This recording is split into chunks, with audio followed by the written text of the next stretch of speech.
The hidden psychology of Gen Z. Why Gen Z feels so lost. It's 2 a.m. You're not sad about anything specific. Nothing bad happened today. But there's this weight. This low, quiet hum in your chest that won't go away. You pick up your phone, scroll for 12 minutes, put it down, pick it up again. And somewhere between a meme and a stranger's vacation photos, you feel worse. Here's the question nobody has answered clearly. Why does nothing feel wrong? And yet something feels deeply off. By the end of this video, you'll understand exactly what that feeling is. Part 1. Tighter and punchier. Gen Z isn't the first generation to struggle. We're the first generation that struggled on camera. Every awkward phase? Documented. Every opinion at 14?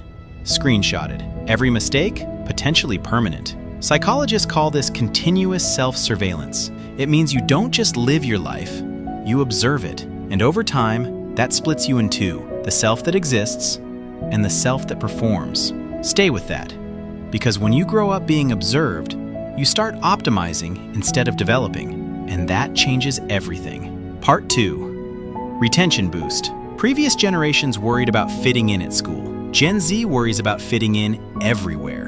Instagram, WhatsApp, college, career, family expectations, politics, body image, climate, all at once. Your brain was never built for this many mirrors, so anxiety stopped feeling dramatic. It became normal, constant, low level, always humming in the background. And when the world you inherited looked unstable, pandemics, economic crashes, global conflict, your nervous system adapted. Not with optimism, with vigilance. People call it pessimism. It's actually pattern recognition. Part 3.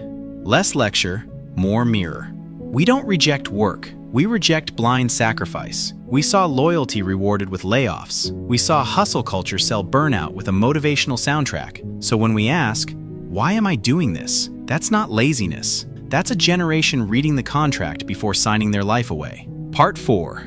Dopamine section. Refined. Now, let's talk about focus. This one will sting a little. It's not that we can't focus, it's that we've trained our brains to crave constant stimulation. Every scroll, every notification, every new video, tiny dopamine spikes, all day. So when you sit in silence, it feels uncomfortable. Not because silence is bad, but because your baseline shifted. And here's the real danger. If you lose the ability to sit with discomfort, you lose the ability to build depth. Relationships need depth, skills need depth, identity needs depth. That's not criticism, that's a wake-up call.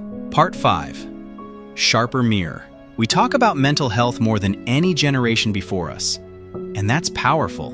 But here's the uncomfortable edge. Sometimes protecting my peace is fear with better branding. Sometimes I need space means I'm afraid you'll see the real me. Therapy language is a tool, but tools can become shields. So the real question isn't, are you self-aware? It's, are you growing? Or just explaining yourself beautifully? Final payoff.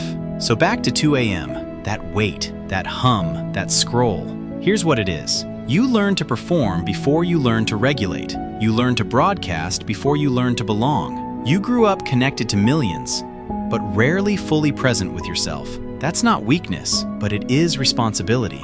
Gen Z isn't fragile. We're hyper-aware, overstimulated, deeply perceptive. And the ones who learn to disconnect from performance and reconnect with presence won't just survive this era, they'll redefine it. That's not the weak generation. That's the generation forced to grow up in the loudest psychological experiment in human history. And we're still standing. If human psychology, especially the hidden reasons behind human behavior, fascinates you, then welcome home. This is Mindcore Therapy.